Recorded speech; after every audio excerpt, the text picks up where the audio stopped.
Olá, boa noite. Seja bem-vindo ao Jornal da Record. Boa noite. Num país em que mais de 100 milhões de pessoas não têm acesso à água e a esgoto tratados, fica mesmo difícil entender a escala de prioridades de alguns políticos brasileiros. A Câmara dos Deputados aprovou esta semana um aumento exorbitante no valor do fundo eleitoral. Agora serão quase 6 bilhões de reais para financiar partidos e campanhas eleitorais. Dinheiro que deveria ser usado, por exemplo, para o saneamento básico.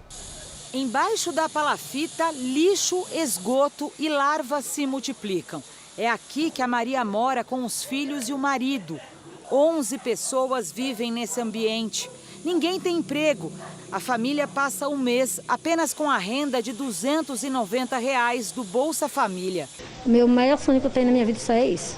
Ter um lugar para colocar meus filhos, tirar ele daqui, de cima desse canal aqui. É uma cena comum em Belém, uma das capitais brasileiras com piores índices de saneamento básico do país, segundo o Instituto Trata Brasil. Na cidade, nem mesmo 3% do esgoto é tratado. Regra que se estende por todo o norte, onde apenas 12,3% da população tem tratamento de água. Os resíduos dos barracos descem pelos canos diretamente no córrego, que vira um esgoto a céu aberto. Agora estamos no maior centro financeiro da América Latina. Dezenas de famílias, como a da Bruna, vivem assim, nesta comunidade, uma área nobre de São Paulo. Nossas crianças vivendo em hospital, me ama. Por quê? Bronquite, rinite, tudo atacado, que a gente não tem. Aí quando não, é uma virose por causa da contaminação do rio, porque a nossa água não é tratada. Enquanto milhões de brasileiros vivem nessa situação precária, o Congresso Nacional acaba de aprovar o aumento do fundo eleitoral, dinheiro usado para financiar campanhas políticas de 2 bilhões de reais para quase 6 bilhões.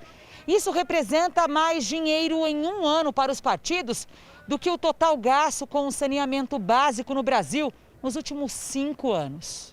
Em 2017, o orçamento foi de 1,5 bilhão de reais. Mas no ano seguinte, a verba despencou para menos da metade. Em 2019, subiu para 835 milhões e voltou a cair em 2020 para 661 milhões. Fechou 2021 com 694 milhões de reais. Para este especialista em contas públicas, é inaceitável esse destino de verba para a campanha política. A questão hoje é justificar o gasto. Isso é que nós temos de ter cuidado. Não é porque não tenha dinheiro, tem. O problema é como eu vou usar, porque se eu usar errado, eu deixo de usar o mesmo dinheiro naquilo que é mais relevante para a sociedade. O fundo eleitoral com recursos públicos foi criado em 2015, com a proibição de doações de empresas a partidos e candidatos para tentar evitar corrupção. O fundo eleitoral de 2018 para a eleição geral foi de 1,7 bilhão de reais. Em 2020, que foi só campanha municipal, já aumentou para 2 bilhões. A gente já vê ali que tem alguma coisa errada, porque para a campanha eleitoral o total foi 1,7. E agora são 5,7 bilhões só de fundo eleitoral. Um aumento de 285%, quase triplicaram o valor disso. A gente não tem nada, nenhum fundamento econômico que justifique esse aumento. É vexatório. Nenhuma nação chega perto desse valor destinado à campanha como o Brasil. Para se ter uma ideia, os partidos políticos no México, país que ocupa a segunda posição num levantamento internacional, recebem menos da metade do valor destinado por aqui. É dinheiro do meu bolso, é dinheiro do seu bolso, é dinheiro do bolso de qualquer família aqui que pague seus impostos. E qualquer família que compre um produto no bar do seu José ali na esquina está pagando imposto, está pagando ICMS, está pagando tributação federal. Então nós estamos financiando esse fundo eleitoral. Dinheiro que banca as despesas dos partidos políticos e que também vai para a propaganda eleitoral e os santinhos que a cada 2 anos invadem a casa da Bruna. Eles estão aprovando tanto dinheiro para fazer papel que todo mundo pega e joga na rua, que entope nossos rios, entope todas as vias e quando enche, enche aqui. entra nas nossas casas. Veja agora outros destaques do dia. Presidente Jair Bolsonaro supera a obstrução intestinal e deve ter alta amanhã. Ministro Queiroga defende reabertura de mais atividades econômicas. Mezanino de shopping desaba e deixa feridos em São Paulo. O relato de brasileiros atingidos pelas enchentes na Alemanha. Em Tóquio, nossos repórteres mostram os desafios da cobertura dos Jogos em meio à pandemia. Funcionário da Vila Olímpica é diagnosticado com Covid. E a marionete gigante que traz mensagens de apoio aos atletas.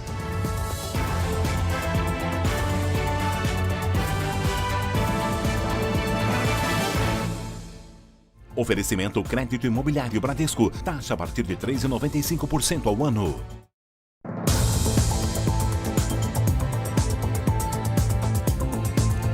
Um entregador morreu e outro ficou gravemente ferido depois que criminosos em fuga atropelaram as motos que eles pilotavam. Essa perseguição foi na Grande São Paulo e depois da batida, um dos suspeitos tentou se esconder da polícia. Sabe onde?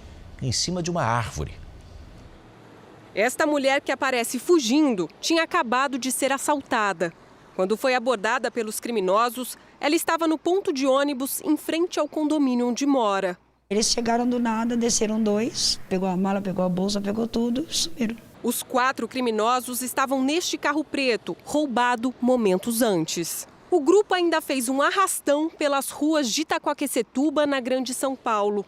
Só depois disso, a polícia encontrou o carro dos suspeitos e iniciou uma perseguição. A fuga terminou quando o carro dos criminosos atingiu 2 motos que estavam paradas no sinal. Um dos motociclistas, identificado como Rafael Kim, de 21 anos, morreu no local. Ele trabalhava como entregador de pizza. A gente não vai poder fazer nada, a gente vai ficar com a dor, com a perca, ele não vai voltar mais. O outro motociclista foi socorrido em estado grave. Depois da batida, os 4 criminosos tentaram fugir a pé. Um deles se escondeu em cima de uma árvore. Ele teria trocado tiros com a polícia, foi baleado e acabou morrendo. Já os outros 3, 2 homens e uma mulher, foram presos e levados para a delegacia. Com eles foi encontrado um revólver que, segundo os policiais, foi usado para praticar os assaltos.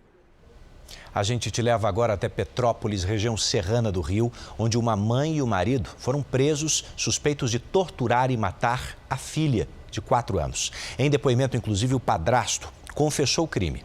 Disse que a criança atrapalhava o relacionamento do casal. As imagens da câmera de segurança mostram o padrasto saindo de casa com a enteada desacordada no colo. Logo atrás aparece a mãe, carregando o filho do casal. A menina Angelina chegou ao hospital em estado grave e não resistiu. O casal alegou que a criança morreu de causas naturais, mas o exame feito ainda no hospital levantou a suspeita. O hospital evidentemente desconfiou, porque a criança apresentava algumas lesões, informou a delegacia. Daí começou o trabalho da delegacia de polícia. O Instituto Médico Legal analisou as lesões espalhadas pelo corpo. A menina apresentava cicatrizações antigas e recentes. Depois de ouvir testemunhas e analisar o laudo do IML, os investigadores acreditam que a criança era submetida a sessões de tortura dentro de casa cometidas pelo padrasto. Segundo a Polícia Civil, a mãe sabia de tudo. Lucas Guimarães, de 27 anos, admitiu que as agressões eram frequentes. Ele confessou o delito, e informou que a criança era um entrave ao relacionamento com a atual companheira. A mãe, Juliana Mirandella, de 29 anos, também foi presa em flagrante. O casal vai responder por tortura e homicídio qualificado. É super importante que a população se conscientize e comunique, seja a Polícia Civil, seja o Conselho Tutelar, qualquer forma de abuso. A informação da população é essencial à apuração desses casos. A falta de remédios de alto custo está prejudicando o tratamento de pacientes que dependem de medicamentos e muitos são de uso contínuo. Portador de uma doença autoimune que ataca o intestino, Elias passou por muitas crises que, além do desconforto e dor, comprometiam a rotina. O controle da doença veio com remédio de alto custo, que o comerciante precisa tomar 2 vezes por mês. Mas esse ano, por conta da falta do medicamento, teve que interromper o tratamento.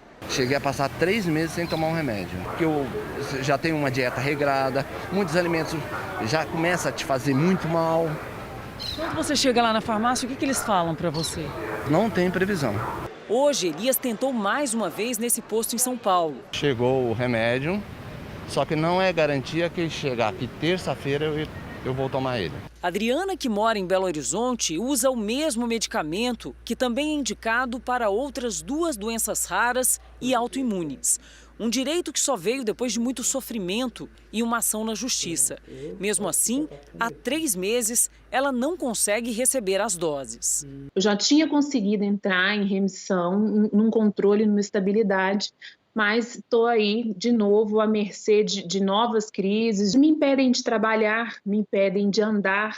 Eu tenho as inflamações nas juntas. A distribuição de remédios de alto custo é uma responsabilidade dos estados e também do Ministério da Saúde. A demora na entrega e até mesmo a falta tem impactado a vida de muitos pacientes, alguns em estado grave. De acordo com um relatório feito por ONGs que atuam no setor, hoje no Brasil faltam pelo menos 35 medicamentos de alto custo, muitos de uso contínuo. Só agora, em 2021, foram mais de 10 mil questionários, mais de 10 mil pacientes que reclamaram, que nos informaram que estão em falta algum medicamento. São pacientes que estão sofrendo e pacientes correndo risco de vida pela falta da medicação. Essa advogada especialista em direito de saúde relata o aumento no número de pacientes que lutam pela continuidade do tratamento na justiça. O fundamental é um relatório médico bem robusto. Denuncia junto à ouvidoria da Secretaria Municipal e Estadual, liga no número 136, que é a ouvidoria do SUS, para você registrar também todas essas reclamações. Você vai demonstrar que essa tentativa de que foi atrás e vai comprovar essa inércia. O Hospital das Clínicas de São Paulo informa que o medicamento Adalimumab, usado por Elias, que aparece no começo da reportagem, já está disponível na farmácia do hospital. Entramos em contato com o Ministério da Saúde para entender a falta de medicamentos, mas não tivemos retorno. E o custo com planos de saúde, hein? Tem pesado no orçamento de muitas famílias. Pois é, e essa é uma das principais razões para o aumento de interesse na portabilidade do convênio médico esse ano. R$ 1.400. Esse era o valor que a Vanessa pagava por mês para ter um plano de saúde para ela e os 2 filhos. Só que o serviço encareceu com o último reajuste. Ela pesquisou e decidiu pedir a portabilidade para um convênio bem mais em conta. Eu liguei no convênio atual para que eu pudesse fazer o cancelamento. Eles me fizeram uma contraproposta, mas ainda não atendia aquilo que eu tinha diante do novo plano. Eu ia continuar com as 3 vidas, por um valor bem inferior, por R$ 860 aproximadamente, com a mesma rede de hospitais e de laboratórios que eu já tinha no plano que eu estava utilizando antes. O interesse pela portabilidade de planos de saúde aumentou em 50% nos 4 primeiros meses deste ano, em comparação ao mesmo período do ano passado. Entre os principais motivos para a troca de convênio estão a busca por um plano mais barato, o cancelamento de contrato e a procura por um serviço de melhor qualidade. A gente pode sim fazer uma relação entre esse aumento do pedido de portabilidade e consumidores indo para o mercado procurar melhores preços para a contratação com o reajuste dos planos coletivos que tem sido cada vez mais pesados e tem onerado as mensalidades dos consumidores. Podem fazer a portabilidade pessoas com plano de saúde ativo, contratado após o dia 1º de janeiro de 1999. É preciso estar em dia com o pagamento das mensalidades e ter cumprido o prazo mínimo de permanência no convênio, segundo o contrato. Se a gente fizer uma mudança de produto, ou se eu contrato um plano de saúde, o que eu tenho que cumprir um período de carência? Quando eu estou usufruindo da portabilidade, eu estou migrando para um novo produto, saindo daquela operadora A, indo para a operadora B e carregando a carência que já foi cumprida por mim. Porque a gente está numa época de pandemia, as coisas estão muito caras. Então, qualquer economia que a gente puder ter, de qualquer lugar, já ajuda bastante. E com o avanço da vacinação, o comércio em algumas cidades mineiras volta a funcionar sem restrições. Nessa pacata cidade da região metropolitana de Belo Horizonte, a população respira um pouco mais aliviada. Foi bom, né, a gente ter já tomado a vacina, né? A população é pequena, mas se quase todos já recebeu a primeira dose, é um bom sinal, né? Aqui em Confins, mais de 90% da população já recebeu a primeira dose da vacina contra o coronavírus. O avanço na imunização refletiu nos indicadores da doença. A cidade não registra mortes há um mês e não há internações por Covid-19 há mais de 40 dias. O comércio voltou a funcionar sem restrições. Hoje nós temos uma vida mais tranquila e mais normal, voltando quase aí o que era antes da pandemia. E a partir do dia 30 agora desse mês, nós já tenhamos aplicado a primeira dose nas pessoas acima de 18 anos. Em outras duas cidades mineiras, a imunização da população adulta com a primeira dose está praticamente finalizada. Em Alpercata, 98,89% da população se vacinou. E em Rio Doce, já foram 100% dos moradores. A cidade da Zona da Mata foi a primeira do estado a imunizar toda a população. E há 3 meses, não há registro de internações de pacientes com Covid. Vamos confiar na vacina, a exemplo das cidades, já aqui em Minas e no Brasil e fora do país, onde a gente já vê uma grande parte da população vacinada. Vamos aos números de hoje da pandemia aqui no nosso telão. Segundo o Ministério da Saúde, o país tem mais de 19.340.000 casos de Covid-19. São mais de 541.000 mortos.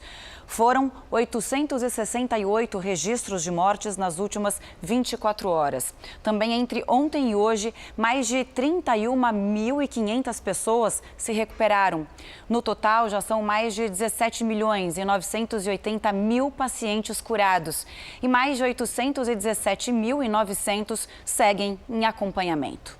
E olha, Camila, que interessante agora, um estudo feito em Santa Catarina mostra que os exercícios praticados de forma regular e monitorada são eficazes no tratamento das sequelas deixadas pela Covid. Para muitos pacientes, a recuperação é lenta, exige atendimento especializado.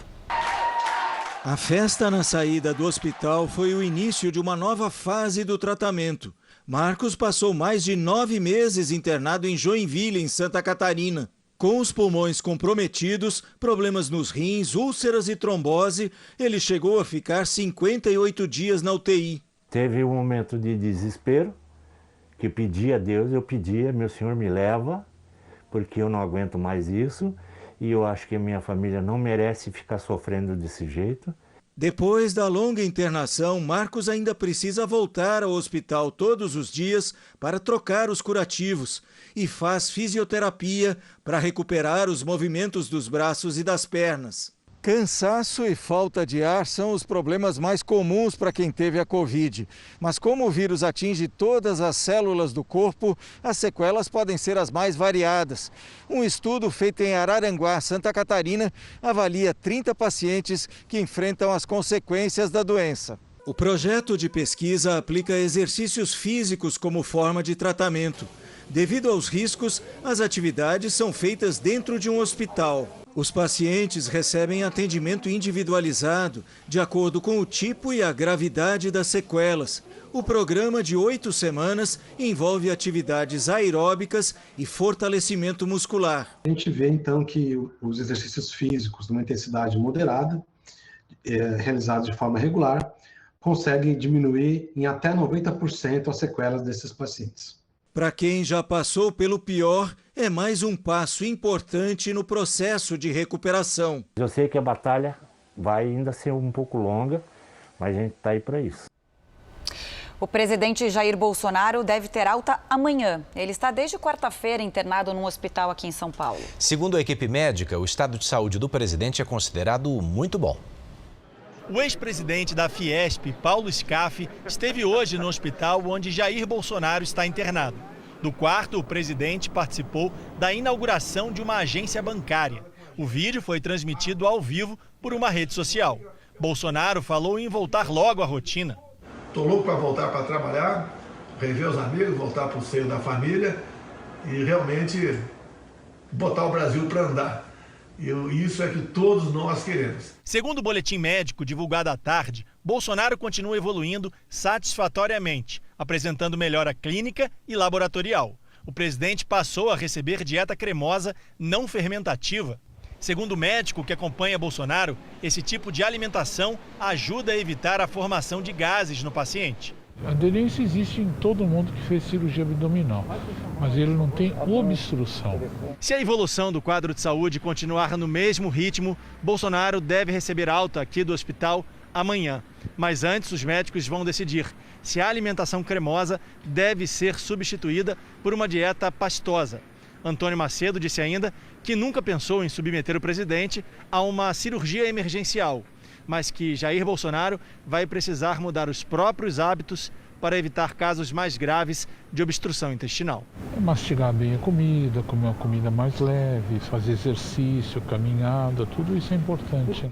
Em Manaus, apoiadores fizeram uma motociata em solidariedade ao presidente. Os motociclistas percorreram avenidas da capital amazonense. O evento estava na agenda de Bolsonaro antes da internação. Ele não pode andar de moto. Quando ele estiver bem, ele pode voltar a andar de moto. Na Espanha, 350 pessoas foram obrigadas a deixar suas casas por causa de um incêndio florestal. O fogo destruiu uma área equivalente a 400 campos de futebol na região da Costa Brava, nordeste do país. A polícia suspeita que o incêndio pode ter sido causado por um cigarro descartado de forma indevida. 6 aeronaves, entre aviões e helicópteros, ajudam a apagar as chamas, que tiveram início na noite de ontem. Nos Estados Unidos, entre os territórios do Oregon e da Califórnia, um incêndio já destruiu uma área maior do que a cidade de Nova York. Até o momento, os bombeiros conseguiram conter menos de 10% do fogo. Você vai ver a seguir, ministro da Saúde diz que ritmo da vacinação já permite acelerar atividades econômicas. E veja também como os brasileiros que moram na Alemanha escaparam das inundações.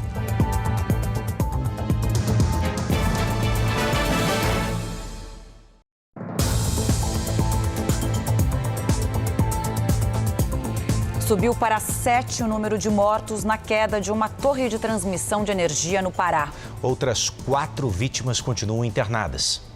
Esse vídeo foi feito por um dos trabalhadores da obra minutos antes da tragédia. A torre de transmissão de energia que caiu tinha 40 metros de altura, o equivalente a um prédio de 12 andares.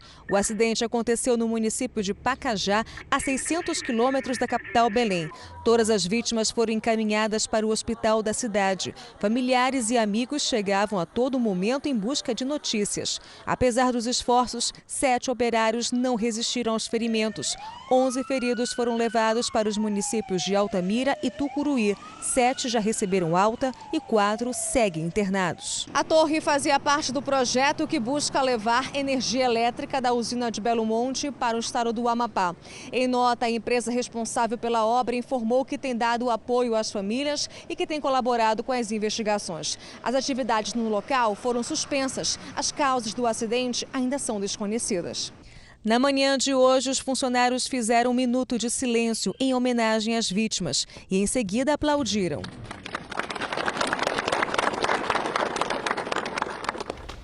Deixa eu te contar agora que o ministro da Saúde, Marcelo Queiroga, afirmou que o avanço da vacinação contra a Covid já permite flexibilizar a abertura de mais atividades econômicas no país. O ministro da Saúde criticou municípios que estão fazendo previsão de aplicar uma terceira dose de vacina contra a Covid-19. Queiroga pediu que as autoridades em todo o país sigam as regras estabelecidas pelo Programa Nacional de Imunização. O ministro afirmou que a prioridade é avançar na primeira e na segunda dose para garantir a imunização da população e permitir a reabertura das atividades econômicas. O objetivo é esse, né? Gradualmente flexibilizar a abertura das atividades econômicas, e isso vai justamente no compasso do aumento da vacinação. E obedecendo a protocolos seguros pode ser feito. Sobre a antecipação da segunda dose da vacina da AstraZeneca, Queiroga lembrou que não há recomendação na bula do imunizante. No caso da Pfizer, a bula prescreve intervalo de 21 dias. No início da vacinação, o Ministério da Saúde optou por um intervalo maior, com o aval da fabricante. Mas agora, com mais vacinas disponíveis, pode ser reavaliado a redução do tempo entre as duas doses. O ministro disse que é hora de intensificar a campanha de vacinação, incluindo adolescentes com comorbidades. Da forma como a campanha está andando, acreditamos que em setembro teremos 100% da população acima de 18 anos vacinado com a primeira dose da vacina e 50% vacinado com a segunda dose, né? Eu falo da população vacinável, que são 160 milhões de brasileiros. Hoje, a Fiocruz recebeu mais uma remessa do ingrediente farmacêutico ativo para produzir 10 milhões de doses da vacina Oxford AstraZeneca. Segundo Queiroga, julho deverá terminar com 40 milhões de doses de vacinas entregues. E em agosto, o Brasil receberá mais 60 milhões de unidades. O ministro do Desenvolvimento Regional, Rogério Marinho, passou por um procedimento cardiovascular para colocar um stent na Bahia. O ministro usou as redes sociais para dizer que, depois de se sentir mal, um mal-estar, foi diagnosticada uma obstrução arterial. Ele foi submetido a uma angioplastia e passa bem. Rogério Marinho está em férias com a família em Porto Seguro e já recebeu alta. Você aí sabe que para um recém-nascido, conviver com a mãe ali nos primeiros dias de vida faz toda a diferença, né? Mas e se essa mãe precisa ficar isolada porque está infectada pela Covid? Esse é um problema para qualquer maternidade nessa pandemia, né, Edu? Mas em João Pessoa, os bebês que enfrentam essa situação contam com uma ajuda e tanto num projeto inovador. Os bebês nessa UTI neonatal mal saíram da barriga e já encaram o primeiro grande desafio. Eles estão separados das mães por causa do coronavírus. Algumas delas morreram, outras ainda infectadas não podem fazer visitas. Enfermeira há 22 anos, Mariluce percebeu que podia ajudar no acolhimento das crianças. Eu senti a ausência dessas mães, poder fazer aquele mãe canguru, aquele contato pele a pele com o bebê. Então, como elas não podiam fazer, eu via no bebê um momento de estresse, mais choroso. E eu sempre fazia, vamos fazer a hora do colinho, e sempre brincava e ficava colocando eles no meu colo. E eu via quanto isso melhorava. O cuidado humanizado durante o plantão na maternidade diminui as dores, o estresse e acalma os bebês. O abraço, o afeto, ele faz bem em qualquer relação. Essa atenção especial que os bebês recebem já mostra resultados. O projeto Hora do Colinho ajuda na recuperação dos recém-nascidos e na alta hospitalar. O colinho é também alento para tantas famílias em luto na unidade hospitalar, onde 23 mães morreram vítimas da Covid-19 desde o início da pandemia. Eu sempre escutei da minha avó que colo é santo remédio, então esse colinho de afeto, esse contato, eu sei que proporciona um acolhimento e um amor e uma melhora para eles. No Brasil de contrastes, temos frio com temperaturas abaixo de 15 graus na região sul e calor acima dos 34 no centro e no norte. Lidiane Sayuri, boa noite para você. Conta pra gente como fica o tempo. Vamos lá, Camila. Boa noite para você, pro Edu, para você também. Olha, essa diferença vai ficar ainda mais acentuada, com temperaturas mais baixas no sul e aumento do calor no interior do país. Mal passou uma frente fria, temos outra neste domingo que avança bem rápido pelo sul e sudeste. Atrás dela, o ar polar. As menores temperaturas ficam concentradas no sul do país. Logo cedo, mínima de 1 grau negativo na Serra Catarinense. No sul de Minas, faz 8. E no sul de Mato Grosso do Sul, 10. Nos próximos dias, pode gear nos 3 estados do sul. Neste domingo chove apenas entre o Acre e o Recôncavo Baiano e sobre o litoral do Sudeste. Mesmo sem chuva, a qualidade do ar melhora no Centro-Oeste com o aumento da umidade. Domingo à tarde com 14 graus em Porto Alegre. No Rio de Janeiro faz 25. Em Brasília e em Manaus, 30. 29 em Salvador e também em Porto Velho. Em São Paulo, sol com nuvens e máxima de 21 graus neste domingo. A segunda já começa gelada, com 6 graus logo cedo. Para quem pergunta se vai fazer tanto frio quanto que tivemos no fim de junho, sim, viu? A diferença é que desta vez o frio não vai subir até a região norte. Lide, já deu calafrio por aqui. Você sabe que na previsão do JR você é quem manda, então vamos atender o tempo delivery para o Wagner, que é lá de Capanema, no Pará. Vamos lá, Edu. Oi, Wagner. Você vai notar um aumento de nuvens no céu nos próximos dias. Aquele sol encoberto, sabe? À tarde e à noite, pancadas de chuva. Neste domingo, máxima de 32 graus. Na segunda, faz 31. Do norte para o nordeste, a gente atende agora o Vando, que é lá de Planalto, na Bahia. Opa! Vando, domingo e segunda com aquele sol, às vezes tímido, escondido atrás das nuvens. Sem chuva. Faz até 28 graus. Agora, a terça-feira será nublada e com chuva a qualquer hora. Participe do Tempo Delivery pelas redes sociais. Mande sua mensagem com a hashtag #VocêNoJR. Bom domingo, gente. Bom domingo, Lídia. Obrigado, Lídia. E olha aqui, subiu para 170 já o número de mortos nas enchentes que atingiram parte da Europa. Mais de 1.000 pessoas continuam desaparecidas ou então sem comunicação. Na Alemanha, país mais afetado, cidades ainda estão submersas. Equipes de resgate buscam por possíveis sobreviventes. Para os moradores, o dia foi de contabilizar o prejuízo. Nessa loja de livros raros, não sobrou nada. A brasileira Alexandra Butchetman mora na região afetada. Nós temos aqui em casa mesmo, onde o nosso porão foi inundado e nós tivemos que botar tudo para fora, perdemos muitas coisas. Junto com um grupo de brasileiras, ela arrecada doações para levar às áreas mais atingidas. Nós estamos arrecadando tudo que é possível. Material de higiene, de limpeza, roupa de criança, adulto, todo tipo, cobertores, porque as pessoas perderam tudo. E olha, a seguir a gente te mostra as imagens de um mezanino de loja que desabou e deixou 6 funcionários feridos num shopping em São Paulo. E veja também, ao vivo, direto de Tóquio, as informações das Olimpíadas e o primeiro caso de Covid-19 na Vila Olímpica.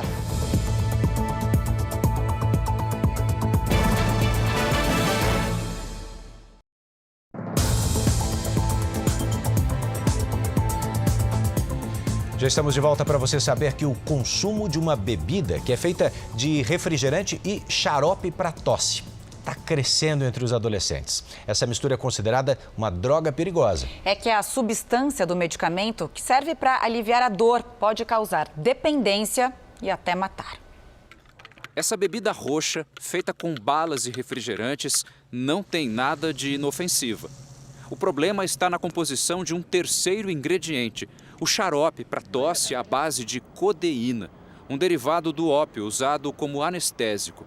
A ingestão excessiva da bebida conhecida como Purple Drunk, bebida roxa, em uma tradução aproximada do inglês, pode causar hepatite, gastrite, hipertensão e até a morte. Causa tolerância, a pessoa vai cada vez consumindo mais, o que corre bastante risco de parada cardiorrespiratória. Em altas doses, ela pode causar coma e ela pode causar uma overdose que pode levar a óbito. Então é um risco muito grande. Esse rapaz em tratamento contra a dependência química conta que a Purple Drunk foi a porta para outras drogas. Sempre tinha alguém que o pai ou a mãe tinha receita em casa, né, e aí carimbava e falsificava uma receita. Sempre tinha alguém que tivesse algum tipo de acesso a esse tipo de receita e conseguia, né? Até mesmo com a receita de medicação para cachorro já conseguiram tirar isso, né? O consumo da Purple Drunk tem sido associado a festas e a baladas. Segundo a polícia, a droga é mais comum na classe média alta, já que o custo do xarope encarece a mistura. No Brasil, onde a codeína só é vendida com receita, o acesso ao medicamento muitas vezes se dá por vendas feitas pela internet. O mercado clandestino também é abastecido com codeína desviada de hospitais e farmácias públicas. No Rio Grande do Sul, 3 homens foram presos com 700 frascos desviados da farmácia desse hospital público. Um outro envolvido no desvio é dependente da codeína. Ele tem tanta sequela da droga que ele está sendo considerado incapaz de responder pelos atos, né? No Distrito Federal, 2 jovens foram flagrados com 360 comprimidos de codeína. Eles vão responder por tráfico. Essa substância, ela consta da portaria da Anvisa. Lá consta um teor máximo de 100 miligramas por posologia. Ultrapassando essa dosagem, infringe a portaria e, portanto, entra no tráfico de substância entorpecente. 6 funcionários ficaram feridos no desabamento do mezanino de uma loja num shopping na Grande São Paulo. Essas imagens do circuito de segurança da loja mostram quando o mezanino, no 2º piso, desabou. É possível ver uma pessoa correndo em meio à poeira. Esse outro vídeo mostra a destruição causada no estabelecimento. Eu vi o estouro, né? Um barulho. Eu vi ainda muita gente já correndo de baixo, né? Onde estava, desmoronando.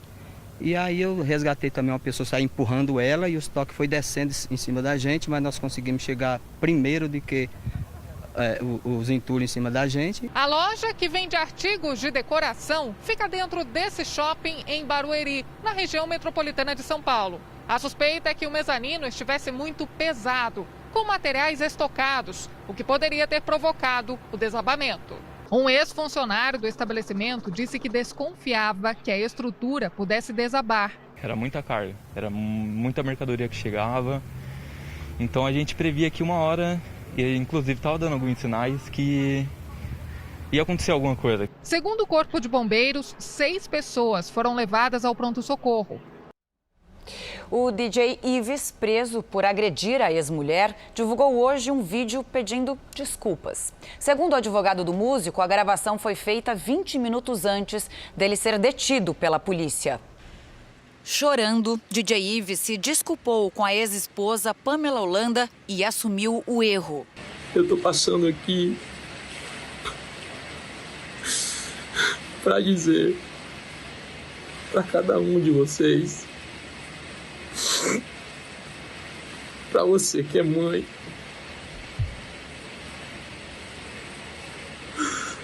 para você que é filha,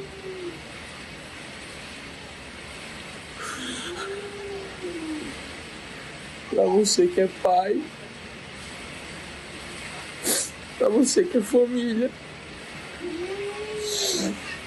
e para você, Pamela. Eu errei. Assumo o meu erro. Perdão a cada um de vocês.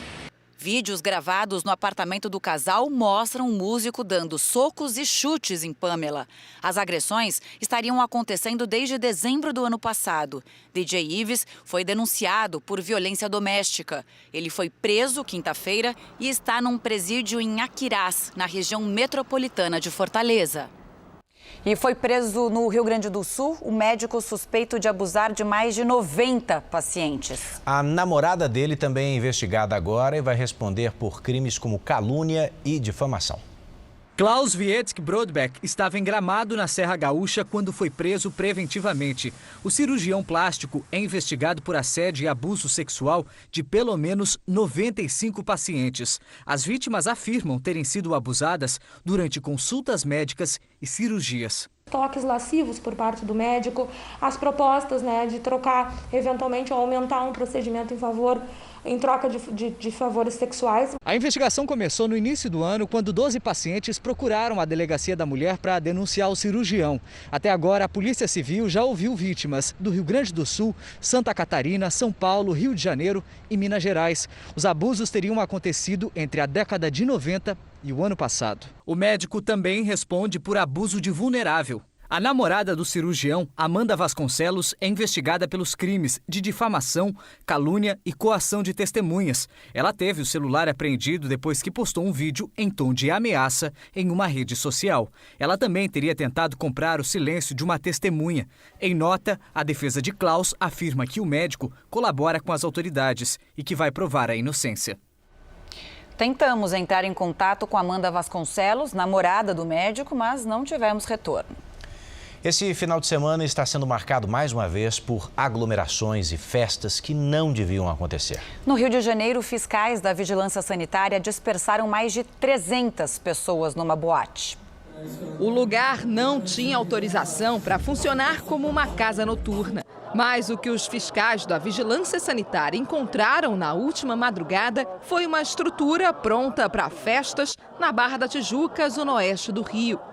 Palco, bar, mesas e pelo menos 300 pessoas. A maioria não usava máscara de proteção. O lugar foi multado e interditado por causa da aglomeração. A Polícia Militar também foi até essa escola pública, no Complexo da Maré. O local ia ser usado para um baile do tráfico.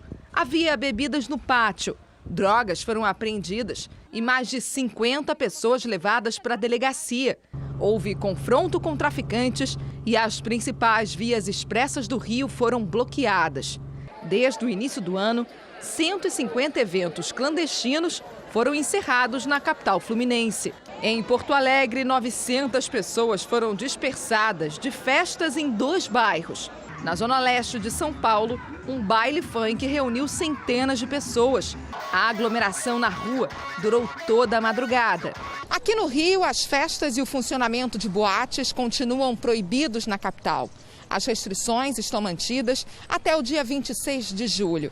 Os especialistas são unânimes em dizer que as aglomerações, nesse momento, só atrasam o fim das medidas restritivas.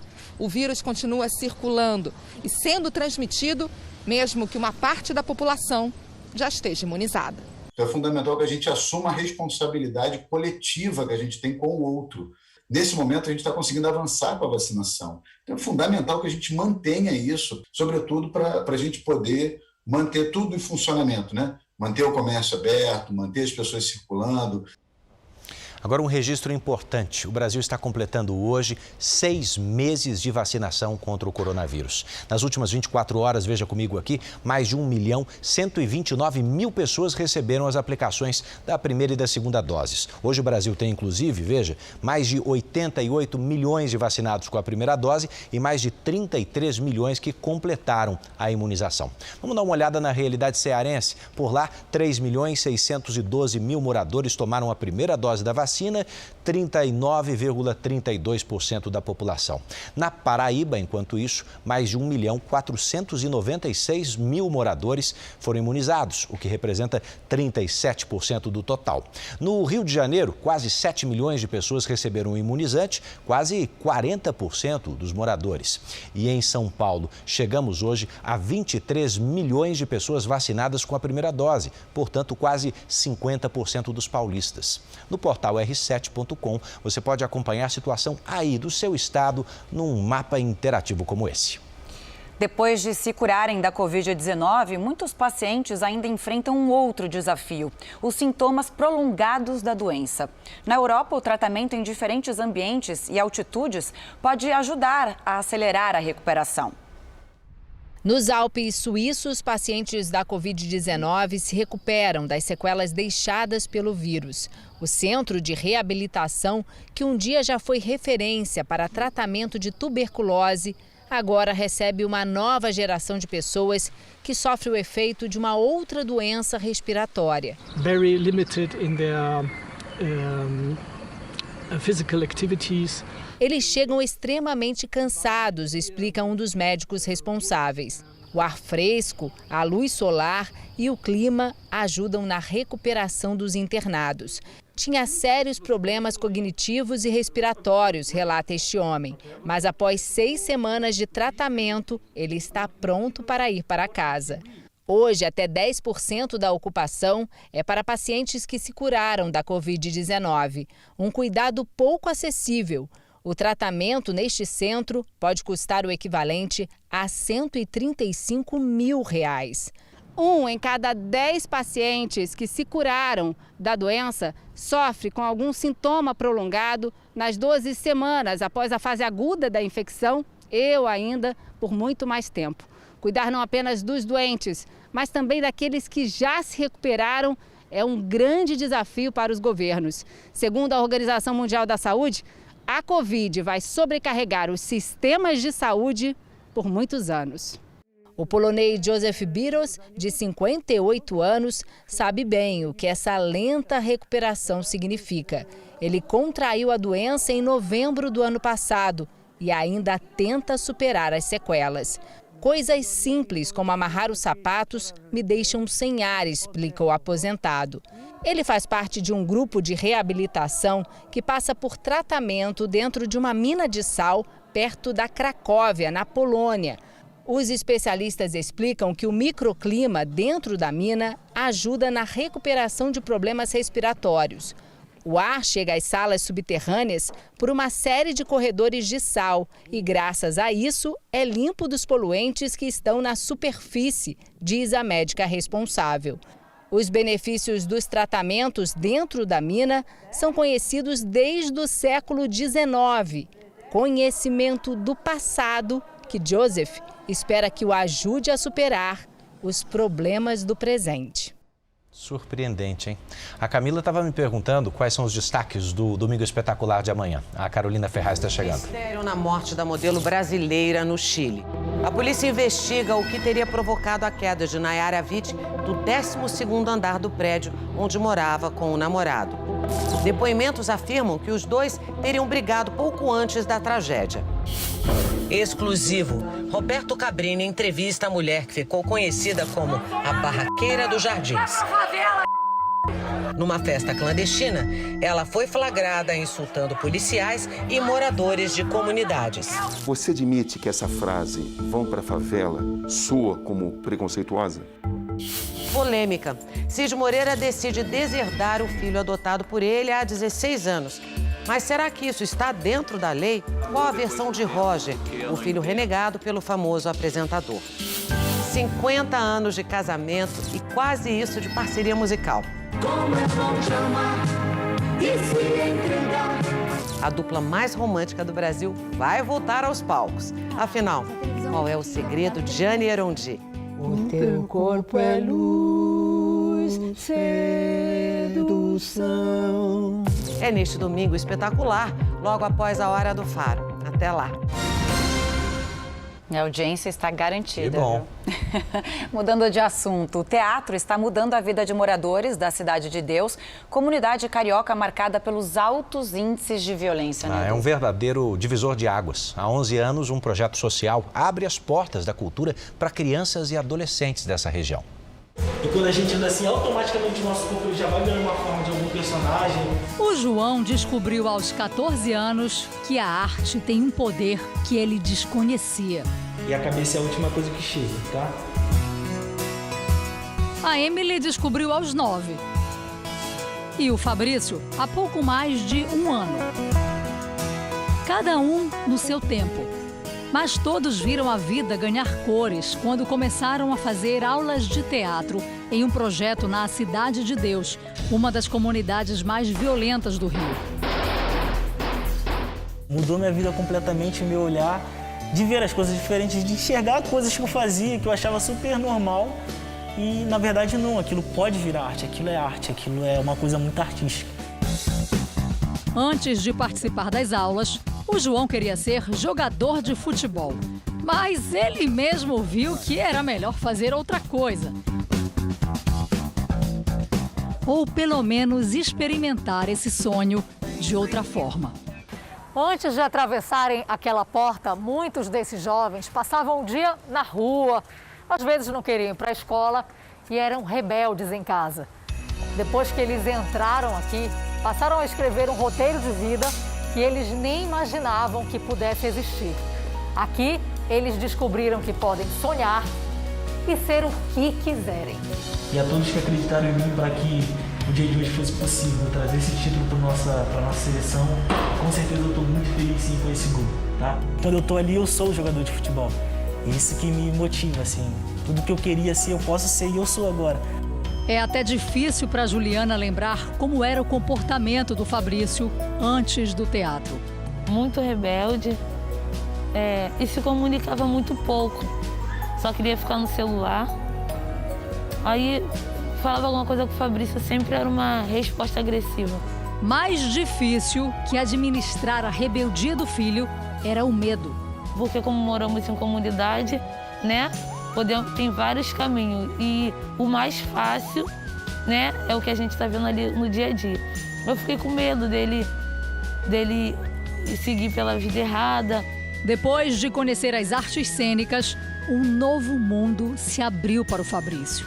Já estou aqui há quase 2 anos. Minha vida mudou muito, totalmente. Abriu novas portas para mim, as notas mudaram muito. O projeto é uma criação do cineasta Rodrigo Felha, nascido e criado na Cidade de Deus. O poder da arte em um território, né, onde a vulnerabilidade social de fato é muito grande, né? Ela transforma não só o ser, né? Não só os adolescentes, as crianças, mas quem está ao redor deles.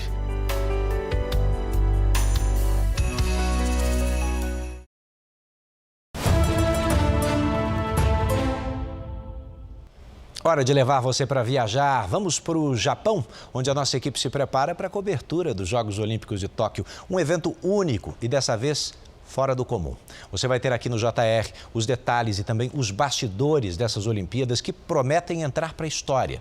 Vamos até lá conversar com o nosso enviado especial, André Tal. André, bom dia para você, em primeiro lugar, e me conta como é que foi a sua chegada aí a Tóquio. Boa noite para você, Edu, Camila, a todos que estão no Brasil. Aqui, manhã de domingo no Japão, nós falamos do isolamento do nosso quarto de 12 metros quadrados, bem apertado mesmo, padrão japonês. É aqui que a gente cumpre a quarentena de 3 dias imposta pelo governo japonês. Acordei cedo, vocês podem ver, fiz a cama, coloquei a bagunça lá toda dentro da mala. Na nossa rotina, viu, Edu, a gente pode descer para comer no lobby do hotel e pode sair por apenas 15 minutos para comprar alimentos no mercadinho, depois volta para o isolamento. Todos os dias também a gente tem que fazer um teste biológico de Covid-19. Só a partir de segunda-feira aí sim a gente pode sair para as áreas de competição para fazer as reportagens, mas a gente não pode circular livremente pelas ruas de Tóquio, pelo menos nas 2 primeiras semanas. E esse é só um dos desafios que a nossa equipe enfrentou para chegar até aqui. Acompanhe agora a saga da nossa equipe na viagem até a Terra do Sol Nascente. Vamos lá, André. Você confere para mim o nome.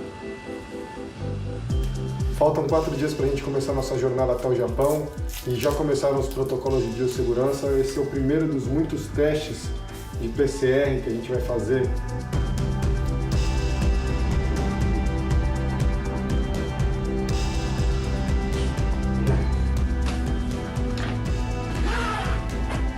Meninos, papai vai sentir muita falta de vocês, viu?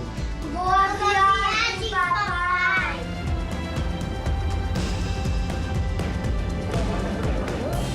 Agora a equipe completa aqui, André Avelar da R7, Antônio Carlos Barbosa, nosso cinegrafista, eu, André Tal, começando a jornada, saindo daqui do Brasil.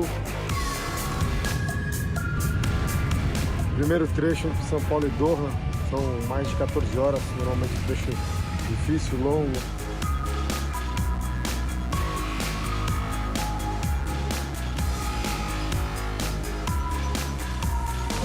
Bora para a segunda perna, agora Doha, Tóquio, só mais 10 horinhas de avião.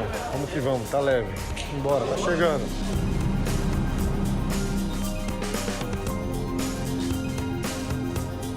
Quatro horas depois de pousar aqui no aeroporto de Narita, em Tóquio, saiu o resultado, teste negativo, mais um teste que a gente fez, um teste de saliva que eles pediram pra gente não filmar. E aí finalmente consegui a credencial, agora sim posso passar pela imigração. E aí pegar um ônibus, pegar um táxi para chegar no hotel. Mas vamos lá, a jornada é longa, mas é a Olimpíada, é a alegria. Vamos que vamos.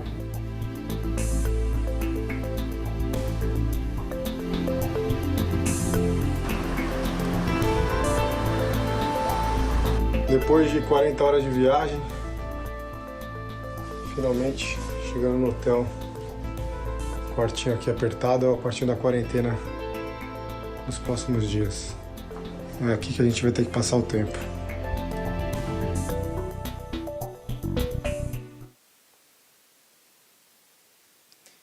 E olha, o integrante do Comitê Olímpico Internacional testou positivo no desembarque aqui ao Japão. O dirigente, que é um ex-atleta da Coreia do Sul, está vacinado, ele está sem sintomas e já foi isolado. E na Vila Olímpica também foi registrado o primeiro caso da doença. Por questão de privacidade, os organizadores não divulgaram o nome nem a nacionalidade da pessoa. Ela foi levada para um hotel para cumprir o período de isolamento. Até agora, mais de 40 pessoas envolvidas no evento tiveram diagnóstico positivo para a doença. Entre elas, 11 funcionários de um hotel na cidade de Hamamatsu, onde a equipe brasileira de judô está hospedada. Os atletas não tiveram contato com os infectados. Para proteger os atletas, a organização dos Jogos e as autoridades de Hamamatsu criaram uma bolha de isolamento. Eles têm o mínimo possível de contato com pessoas de fora da delegação. Ainda assim, todos são testados diariamente para a Covid-19 e só saem de Hamamatsu para virem aqui em Tóquio. As autoridades planejavam uma grande recepção, mas tudo foi cancelado por conta da pandemia. Nós temos cerca de 1.000 crianças brasileiras em 8 escolas brasileiras aqui na cidade.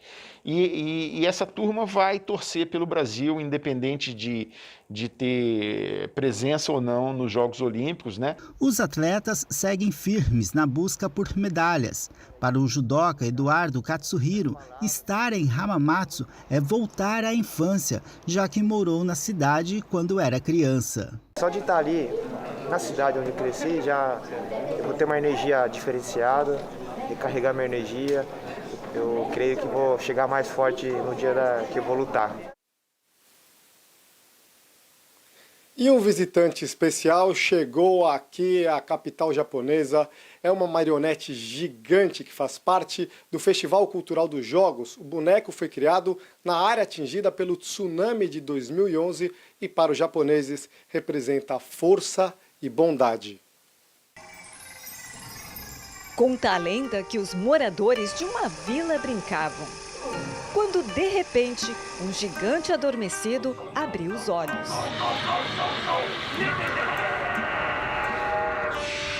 Batizado de Moko, ele aprende a caminhar e descobre o mundo. Olhando assim, é como se esse gigante tivesse vida própria. Moko, que significa criança peralta, é o personagem de uma historinha criada por estudantes de Miyagi, região atingida pelo tsunami de 2011. No conto, Moko parte para uma viagem levando mensagens de incentivo às vítimas do terremoto de 10 anos atrás. O ponto final é a capital japonesa, onde começam os Jogos Olímpicos no dia 23 de julho.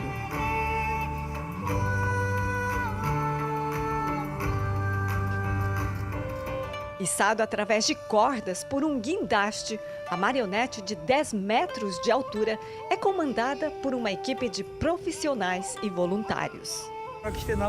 Foi preciso muito treino e persistência com a prorrogação de 1 ano dos Jogos, diz o líder do grupo. Uma pena essa pandemia. Queria muito que os brasileiros que sediaram a Olimpíada do Rio pudessem estar participando do evento, comenta o diretor criativo.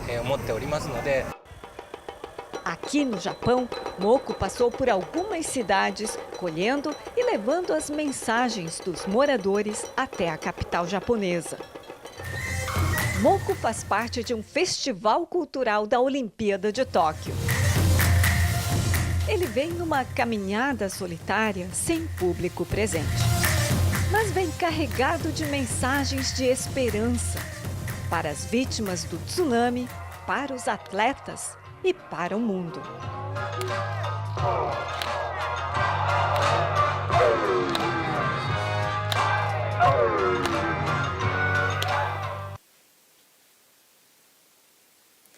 E uma notícia que não é boa: o brasileiro Fernando Reis, do levantamento de peso, foi pego no exame de antidoping, está suspenso provisoriamente dos Jogos. Ele que era uma das esperanças de medalha em Tóquio, mas ainda cabe recurso. Eduardo, Camila. Obrigada, André Tal. Boa cobertura para você aí. Bom confinamento. E ainda bem que você é pé quente, né? Boa sorte na cobertura. Abração. Quase 20% dos brasileiros ao longo da vida vão sofrer com a depressão. Até ser descoberta e tratada, a doença pode paralisar a vida. Bom, para ajudar a conscientizar as pessoas de que a vida de fato vale a pena, a Igreja Universal realizou uma campanha nacional em mais de 400 cidades. Mais do que frases motivacionais, quem passa por aqui encontra um caminho que muitas vezes não havia enxergado para tratar o que a Organização Mundial da Saúde classifica como o mal do século. Nós tivemos essa ideia, essa inspiração de levar o trabalho do grupo a fazer as pessoas entenderem de que a vida dela tem valor, vale muito mais do que uma curtida na rede social, vale muito mais do que um amor não correspondido. São Paulo, Rio de Janeiro. Isso está acontecendo a todo momento. Eu sei que esse trabalho é muito importante. Aí parei, conversei, estou levando um livro para ler, para doar para alguém. Natal, Fortaleza, Brasília, Porto Alegre, Manaus. Que é uma doença, né, que é silenciosa. Ela vai chegar a um ponto que você não consegue controlar. Belo Horizonte. Tenho depressão desde criança. Começou na minha infância, com brigas em casas, então eu não sabia lidar com isso. A campanha Valorize Sua Vida foi realizada em aproximadamente 400 cidades em todos os estados brasileiros. A ação faz parte do projeto Depressão Tem Cura, ligado à Igreja Universal.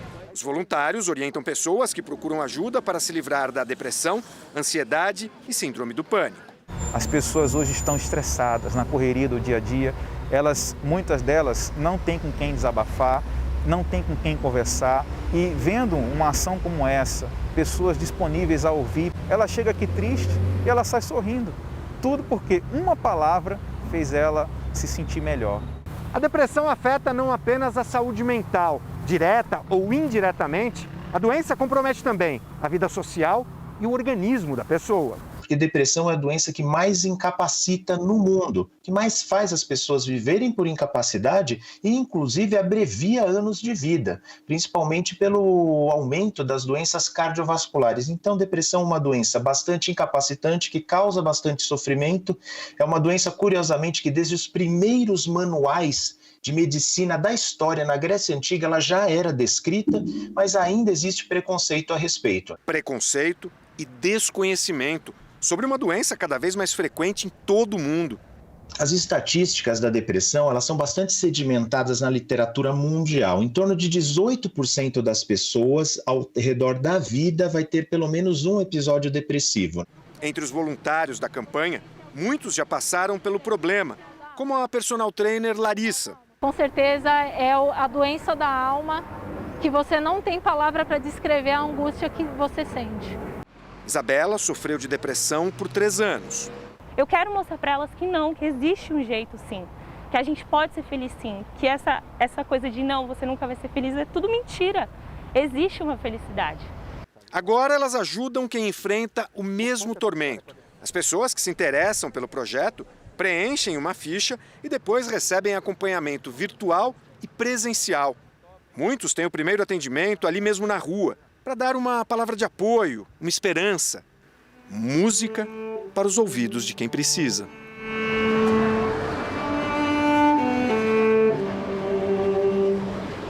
Que importante isso, hein? O Jornal da Record está terminando. A edição de hoje na íntegra, também nossa versão em podcast, estão no Play Plus e em todas as nossas plataformas digitais. Obrigada pela sua companhia. Fique agora com os melhores momentos da novela Gênesis. Ótima noite para você. Eu te encontro amanhã no Domingo Espetacular. Boa noite e até lá.